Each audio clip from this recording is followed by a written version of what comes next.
You know, most of my life, all my adult life, you know, I've been accustomed to like men going bananas over my presence, you know.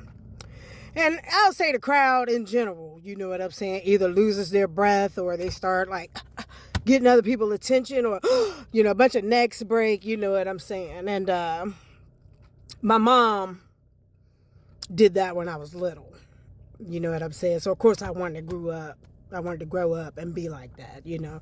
And it's in the genes, you know what I'm saying. I got it on both sides, you know. Like my grandma, her eulogy, a lot of it was talking about how fine she was and how beautiful she kept herself at all times. I saw a picture I'd never seen before, and I was like my grandma and her siblings, and I could pick my grandma out by how she was dressed, how beautifully, you know, she was dressed. So, you know, that comes with it.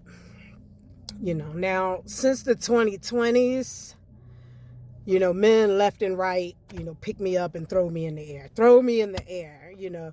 And one guy, you know, he was on the short side. He was like, cause they're tall, probably cause they're tall. I was like, no, bruh. You know what I'm saying? Like 5'9" dude picked me up, threw me in the air like it won't nothing. 5'7" dude picked me up, threw me in the air like it won't nothing. You know what I'm saying? And, you know, the 6 feet something dudes pick me up, throw me in the air where they like to twirl.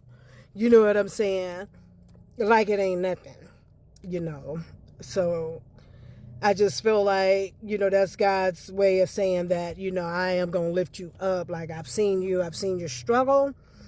You know, I've seen you let a lot of things slide. Now, some things I didn't let slide, but majority of the things I let slide. Like you got to really nick me for me to come after you, you know.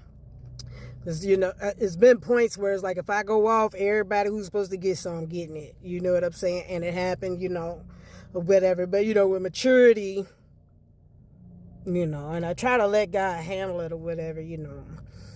But as I've gotten older, like in my 40s, like the young chicks, it ain't even just the young chicks, but especially them, you know, they just can't keep their hands off me. You know, I see them. I'm like, boo, you got a little body too. Like, what the, you know, I think it also has to do with self-esteem. Like, how you got a body, but so, you know, impressed with mine to the point that you know, it's certain people, like, I watch you have that 1,000-yard stare and you're looking at me. Then now all of a sudden you're finding a reason to, you know, I'm doing this like a yellow jacket or a gnat. You know how they got like little jerky movements. I'm watching you make these little jerky movements to get next to me. Then sure enough, boom, the small of my back.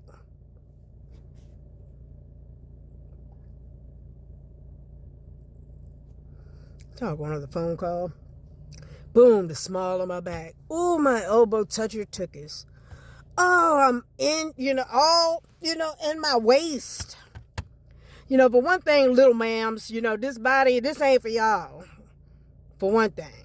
You know, for two, at least men, you know, they ooh and ah, look and don't touch.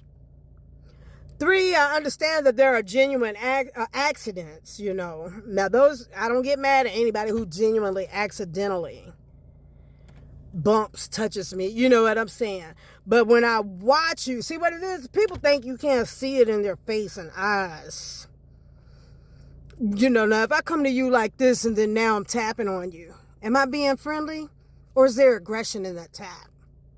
And by the same token, if I came to you with a softer look and a gentler press, am I attacking you or do I need your attention for something? You see what I'm saying? You know, but I just get so tired of them. Like, it's like they can't control themselves. I'm not used to this new attention from women. And now that, you know, it's okay for women to, you know, like women out there and everything and all that kind of stuff. I don't know what your true intention is. You know what I'm saying? But it feels more like malice.